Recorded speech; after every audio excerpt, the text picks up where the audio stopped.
नमस्कार दोस्तों, मेरा नाम है रजत शर्मा। आप सभी का स्वागत है एमपीपीएससी स्टडी आईक्यू प्लेटफॉर्म पर।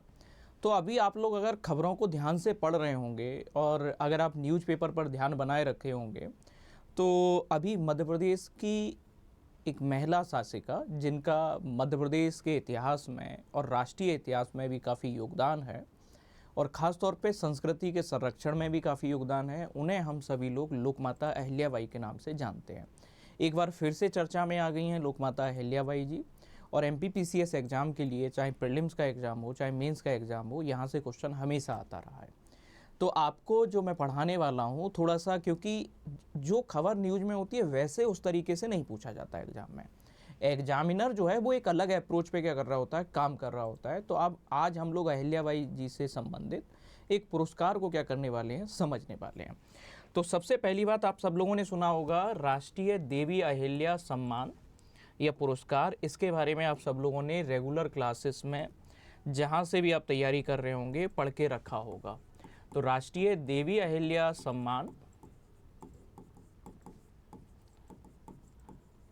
या देवी अहिल्या पुरस्कार,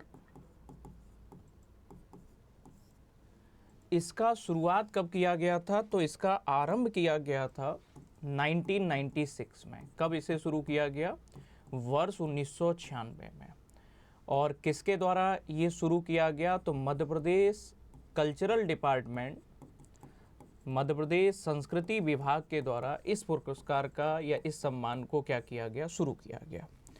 इसके अंतर्गत जो पुरस्कार की जो राशि है वो कितनी दी जाती है? तो पुरस्कार की राशि अब वर्तमान समय में 5 लाख रुपए जो है दी जाने लगी है।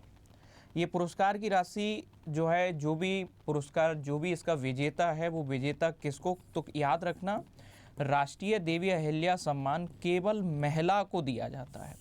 किसको दिया जाता है? तो ये याद रखना केवल महिला को दिया जाता है। और ऐसी महिला को दिया जाता है जिसने क्या किया हो, जनजातीय समाज के उत्थान के लिए योगदान दिया हो, लोक संस्कृति को बढ़ावा दिया हो, या लोक कला को क्या किया हो, बढ़ावा दिया हो, या इसमें श्रेष्ठ योगदान दिया हो। तो इसमें श्रेष्ठ योगदान दिया हो या बढ़ावा दिया हो, ऐसे महिला को क्या किया जाता है, इस सम्मान से सम्मानित किया जाता है। तो राष्ट्रीय देवी अहिल्या पुरस्कार या राष्ट्रीय देवी अहिल्या सम्मान मध्य प्रदेश सरकार का सम्मान है, भले ही राष्ट्रीय लगा है। इसको कब शुरू किया गया? वर्ष 1996 में शुरू किया गया मध्य प्रदेश संस्कृति विभाग के द्वारा। इसमें राशि कितनी दी जाती है? 5 लाख रुपए की राशि को दिया जाता है। और किसको दिया जाता है? तो सम्मानित केवल महिला को, ऐसी महिला जिसने जनजातीय समाज के उत्थान के लिए काम किया हो, मध्य प्रदेश की लोक संस्कृति को बढ़ावा या देश की संस्कृति को बढ़ावा देने के लिए काम किया हो, या लोक कला को क्या किया हो, प्रोत्साहित किया हो।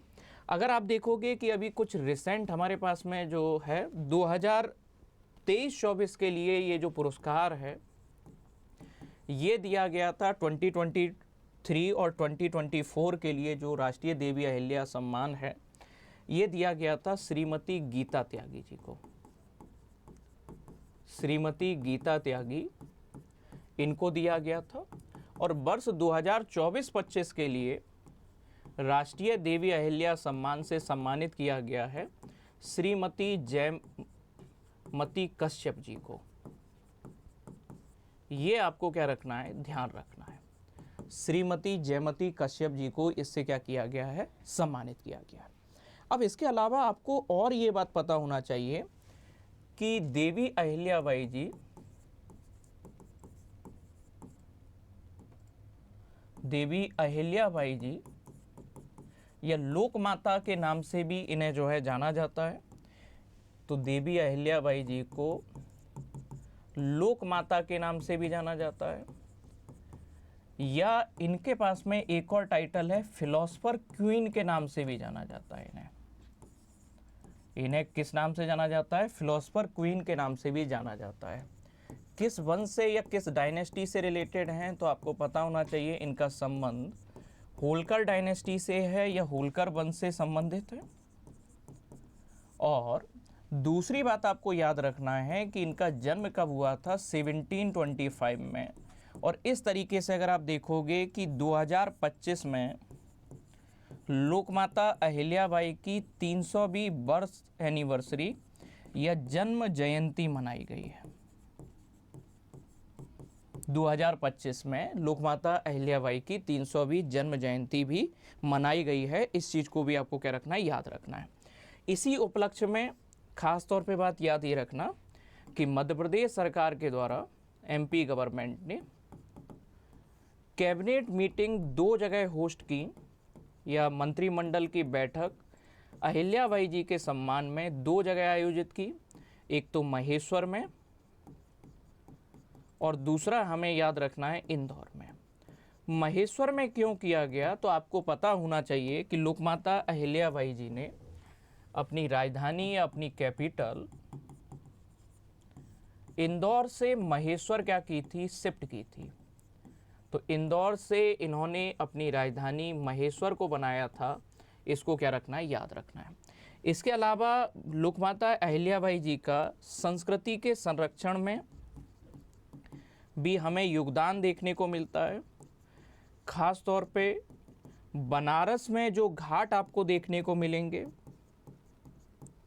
चाहे मणिकर्णिका घाट हो या दूसरे जो अन्य महत्वपूर्ण घाट हैं उनके निर्माण में, या बनारस में ही अगर आप देखोगे कि विश्वनाथ जी का जो भगवान विश्वनाथ जी का जो मंदिर है, उस विश्वनाथ जी के मंदिर का जीर्णोद्धार करवाया।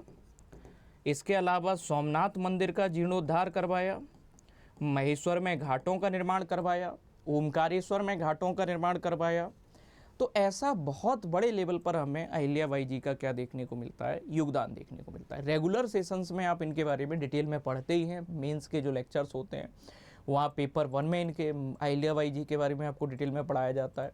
प्रीलिम्स में भी आप लोग जो है यूनिट 2 के अंतर्गत अहिल्याबाई जी का योगदान या होलकर डायनेस्टी जब पूरा पढ़ते हैं वहाँ पर इनके बारे में डिटेल में डिस्कशन किया ही जाता है।